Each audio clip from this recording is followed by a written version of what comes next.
Eat Cambridge takes place for the first time tomorrow. It's a not-for-profit food festival organised by local people with a true love of independent local products. Also cafes, restaurants, etc. One of the people taking part is Brian Hayes from Region's Finest. Brian, good morning. Good morning. So you are from Region's Finest. What's that? Well, that's a fantastic question. First of all, thank you so much for having me on. There are so many regions throughout Europe that are famous for the production of different foods, different wines. Unfortunately, because of globalization and mass production, some of those names have been slightly misrepresented, I think I should say, by some of the larger producers. There are still so many small independent producers, both here and throughout Europe, making wonderful things.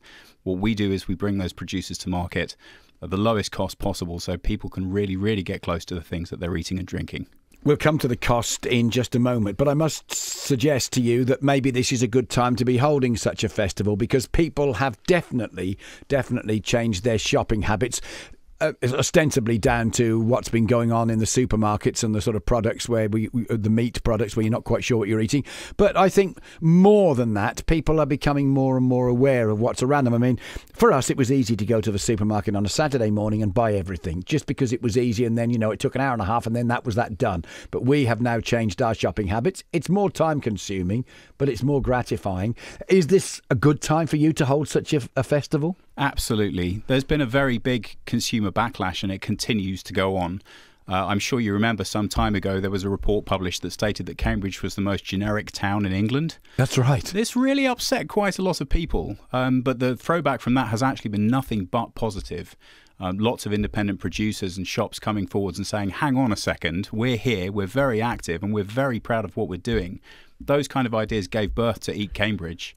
And we're very proud and excited to be involved with that. I mean, Cambridge is a huge farming county, but do you think it suffers because people tend to see it as prairie land or indeed, massive farms producing vegetables in the fens? In other words, it doesn't have that sort of idiosyncratic feel that some other counties have. I mean, if I said to you Somerset, you'd straight away think of perhaps dairy farming, you think of Worcestershire and you think of wonderful fruit farms or Herefordshire. We've lost a lot of our, I think, identity here. As a county? Yes. I think that's true. I also think it's a matter of convenience. You have to consider that people by nature tend to like things being easy. You said yourself when you change your shopping habits, it does mean a little bit more work, a little bit more research. I think what people find when they go to that trouble is there's so many exciting things out there to find, to experience, to engage with. You do have to go to a little bit more effort. But these things never went away. Cambridge never stopped being an exciting place and it never stopped making exciting things.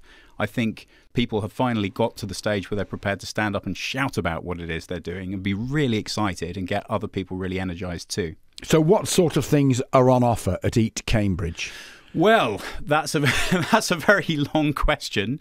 I think those guys are going to come in and talk to you more about the day. The main event tomorrow is at the Guildhall. From 10:30 till 4 o'clock in the afternoon. And I nervously say the following, but everyone who is significant within Cambridge, within food and drink, is in some way involved.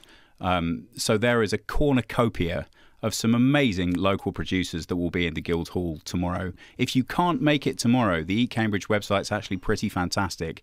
It lists everyone in Cambridge who has an interest in being independent, promoting local business.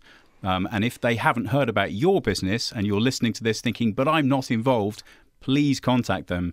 It's a growing movement. It's not supposed to be just one day. Now, people might come along and taste something and think it's very, very nice. But then the next step is to find the outlet where they can get it on a regular basis. I mean, are there the opportunities across the city and indeed the wider county to go and buy the stuff that you might taste and think this is lovely? Very much so. As you look, the whole thing's growing at the same rate. As you look towards the individual producers who are making the goods, there are also the outlets growing to sell them. If you're familiar with some of the growing farm shops that are doing an amazing job, the larder at Burwash Manor, the Gog Magog Farm Shop, the Shelford Delicatessen.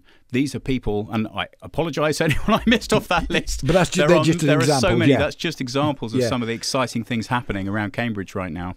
Now, let's talk about cost, because we have to acknowledge that times are very difficult for people and that they buy cheap food often of necessity. If you haven't got a lot of money and you see a box of burgers for £1, you assume they're beef burgers because that's what we've always been told. Well, then you buy them, because that's where your budget goes. If you want a chicken for the weekend and the supermarket has one on offer, you don't look at it to see where it's been reared or what conditions it's lived in. Otherwise, you wouldn't buy it. But it's on offer at £2.50, £3. Then you buy it, and that's the hurdle that's got to be overcome, because there is a perception that good food costs good prices. And that's an absolutely fair and accurate perception.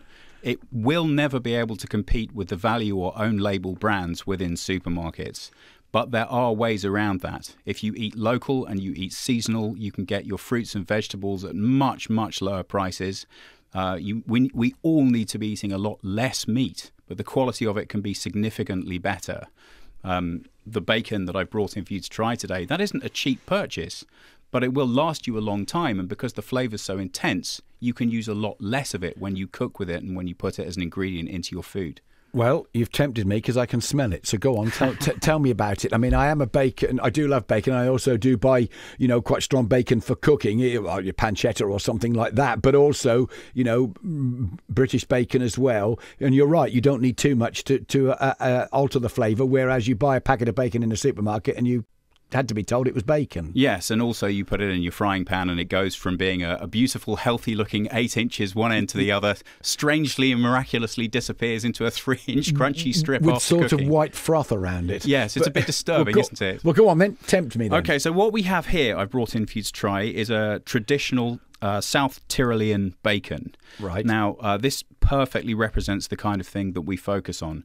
I would think most of the listeners today will have heard of speck, or speck as it's known, and tried it before. Because it's popular, because it's a known product, it's mass-produced on an epic scale. But that in no way reflects how the dish is properly prepared. The reason for that is, just like most good foods, it takes a long time to make this. You can cheat the process and do it quicker. You don't have to cold smoke it. You don't have to have it mature for months and months, but you will never get the flavour.